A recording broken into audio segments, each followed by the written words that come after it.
అయితే డాక్టర్ గారు ఇట్లా నొప్పులొస్తున్నాయని మెడ నొప్పొస్తుంది, లేదంటే బ్యాక్ పెయిన్ వస్తుంది. ఇట్లా అని సెట్టింగ్స్ కోసం వెళ్తూ ఉంటారు.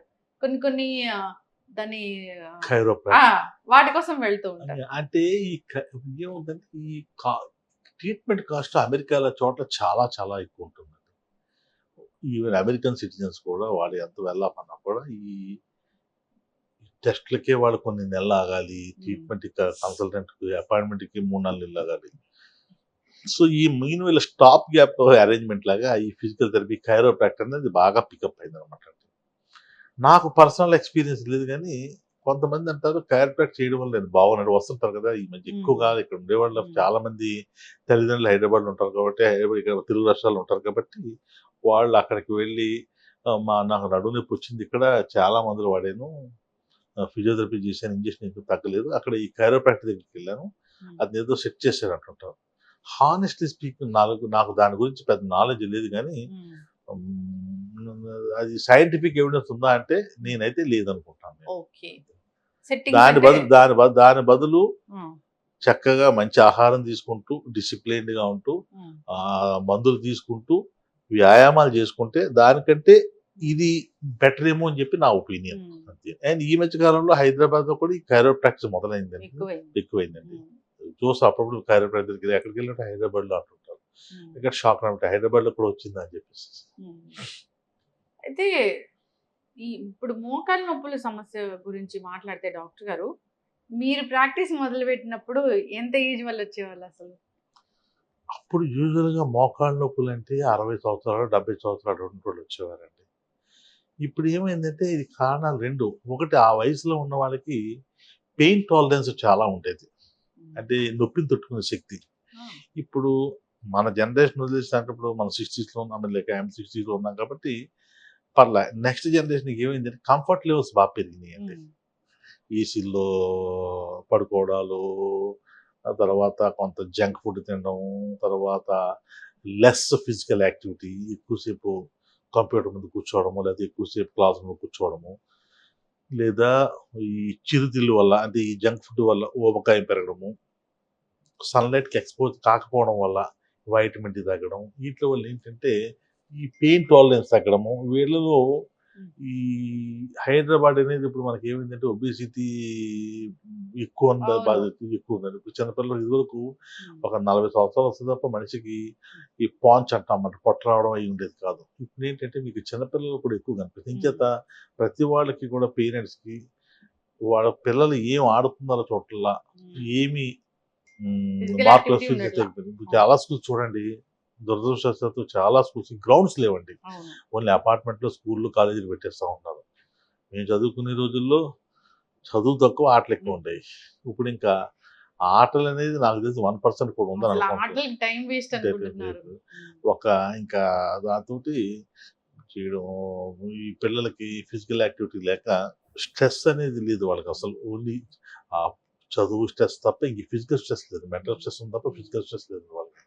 అదే దాంతోటి వీళ్ళకి చిన్న చిన్న నొప్పులు కూడా తట్టుకోలేకుండా హ్మ్. ఇదైపోవడం. నొప్పులంటాం. నొప్పి తట్టుకుంటే మంచిదా డాక్టర్ గారు? అంటే అలాగని చెప్పేసేసి దాన్ని ప్రాణం మీద ఆ! తెచ్చుకోకూడదు. యాహ్!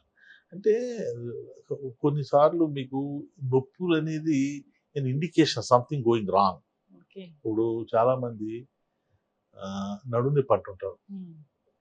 నేను పర్సనల్‌గా ఎప్పుడు చెప్తాను నడుము నొప్పి అనేది వ్యాధి కాదు. హ్మ్. నడుము నొప్పి అనేది మన బాడీలో జరిగే కొన్ని వ్యాధులకి అది లక్షణం. ఎలాగా సింపుల్ డిస్క్ ప్రాబ్లమ్ అయ్యుండొచ్చు. హ్మ్.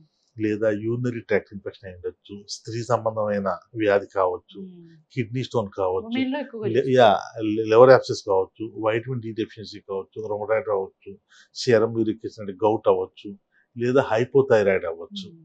వైటమిన్ డి డెఫిషియన్సీ కావచ్చు. ఇయన్నీ కూడా హ్మ్. ఇది మనం ఇవాల్యుయేషన్ చేసుకోవాలి. పేషెంట్ తోటి ఒక 10 నిమిషాలు మాట్లాడితే మనకు కొంత హిస్టరీ వస్తుంది. హ్మ్. తర్వాత మనం దాన్ని సింక్ చేసుకొని హ్మ్. ఒక కంక్లూజన్‌కొస్తే నడుము నొప్పి ఎందుకొస్తుందో తెలుస్తుంది. అవును.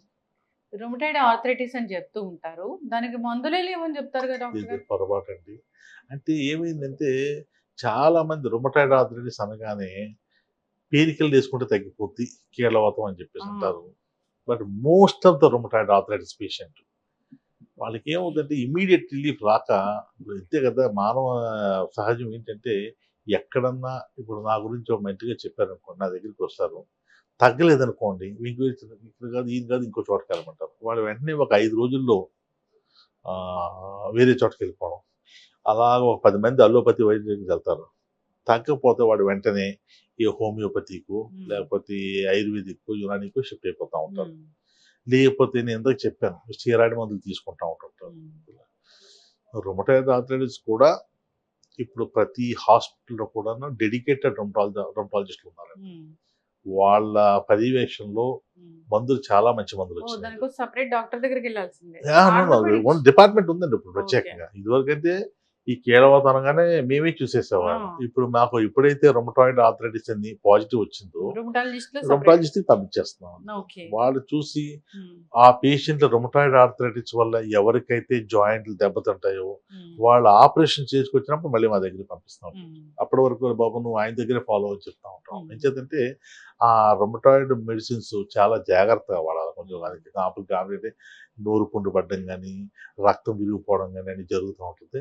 లేదా కొన్ని మందుల వల్ల అంటే ఎస్పెషల్లీ దాన్ని ఏమంటారంటే బయోలాజిక్స్ అంటాం కొన్ని ఇంజక్షన్లు వస్తాయి ఈ ఇంజక్షన్లు వాడడం వల్ల వ్యాధి తగ్గుతుంది కానీ సైడ్ ఎఫెక్ట్లు టీబీ రావడం కానీ లివర్ ఫంక్షన్ దెబ్బతినడం కానీ లేదా కిడ్నీ ఫంక్షన్ దెబ్బతినడం కానీ జరుగుతూ ఉంటాయి అంచేత ఈ రొమటాలజిస్ట్ పర్యవేక్షణలోనే ట్రీట్మెంట్ జరగడం అవుతుంది ఇది ఒక ఆటోఇమ్యూనా ఇది ఆటోఇమ్యూన్ డాక్టర్ ఓకే అంటే జెనెటికల్ గా కూడా వస్తుందా డాక్టర్ గారు ఇది హెరిడిటీ కొంతమంది హెరిడిటీ కూడా ఉంటుంది మోకాళ్ళ నొప్పులు కూడా అంతేనా మోకాళ్ళ నొప్పులు 33% డెఫినెట్ గా హెరిడిటరీ అండి ఊబకాయం హెరిడిటరీ చిన్నప్పుడు తగిలిన దెబ్బలు నసరు చేయడం అంటే లెగమెంట్ ఇంజరీస్ అయినప్పుడు దెబ్బలు తినడం అంటే జాయింట్ ఎప్పుడు కూడా ఇక్కడ వీల్ ఎలిమెంట్ లాంటిదండి మనం కారు వీల్ ఎలిమెంట్ లేకపోతే సరిగ్గా లేకపోతే టైర్ ఏ విధంగా అరిగిపోతుంది మనం అడుగు సరిగ్గా పడకపోతే మన చెప్పు చూడండి ఒకవైపు అరిగిపోతా ఉంటుంది అలాగే జాయింట్ లో లెగమెంట్స్ అన్ని కూడా కరెక్ట్ గా ఉంటే మన అడుగు సరిగ్గా పడుతుంది లేదు తేడా ఉందనుకోండి జాయింట్ వాబుల్ అవుతుంది ఇలా ఇలా ఇలా జాయింట్ అన్ఈవెన్ గా అరిగిపోతుంది అనమాట అంచేత ఎప్పుడు కూడా చాలా మంది చిన్నప్పుడు డాక్టర్ గారు నాకు 20 సంవత్సరాల వయసులో యాక్సిడెంట్ అయింది కాలు మెలతబడింది 3 వారాలు చాలా బాధపడ్డాను తర్వాత నెమ్మదిగా చేస్తాను కానీ అప్పటి నుంచి నాకు ఈ బాధ ఉన్నాను అనిపిస్తుంది కానీ ఎక్సర్సైజ్ చేశాను ఈ మధ్య కాలంలో డాక్టర్ గారు నేను నుంచోలేకపోతున్నాను లేదా మెట్లు దిగినా ఎక్కిన పడిపోబోతున్నాను అని చెప్పి వస్తారు సరిగ్గా చెప్తారు కాలు ట్విస్ట్ అయిపోయింది సార్ అప్పుడు ఎవరో కూర్చోబెట్టి కాలు లాగి తీసి కరెక్ట్ మీరు చెప్పింది కరెక్ట్ చేశారు తర్వాత నేను 3 రోజులు చాలా కాలు బాగా వాచిపోయింది ఒక 3 వారాలు రెస్ట్ తీసుకున్నాను నేను చెప్తా ఉంటాను అంటే దాని అర్థం ఏంటంటే అప్పుడు లెగమెంట్ కట్ అయింది దాన్ని వారు అశ్రద్ధ చేశారు బ్యాలెన్స్ అవుట్ అవ్వడం వల్ల ఈ జాయింట్ అరిగిపోయి ఆర్థరైటిస్ వస్తుంది అంటే బయట కట్టే పిండి కట్లు పసర కట్లు పని చేయవు చేయకూడదు సరైన వైద్యం అయితే అది కాదు కానీ ఏం చేస్తాను డాక్టర్ గారు నాకు కూడా చిన్నప్పుడు చెయ్యి చాలా మంది ఇది కట్టు కట్టారు సరిగ్గా రాలేదు అది చూడండి అంటే మీరు ఈ కట్టే కాదు సిమెంట్ కట్టు కూడా సరిగ్గా వెయ్యకపోతే సరిగ్గా అంటే ఫ్రాక్చర్ ని సరైన స్థానంలో కూర్చోబెట్టి కట్టు వెయ్యకపోతే వంకర వచ్చే ప్రమాదం ఉంటుంది అందుకనే ఈ ఆపరేషన్ చేయకపోయినా సరిగ్గా చూసుకున్నా కూడా ప్రతి వారం కూడా ఎక్సర్సైజ్ తీసుకోవాలండి 3 వారాల పాటు ఏ మాత్రం కదలిక అంటే ఫ్రాక్చర్ జారిపోయినా మళ్ళీ దాన్ని కూర్చోబెట్టాలి అలా కూర్చోలేకపోతే తప్పనిసరిగా చిన్న ఆపరేషన్ చేసి వైర్ వేస్తే సరిపోతుంది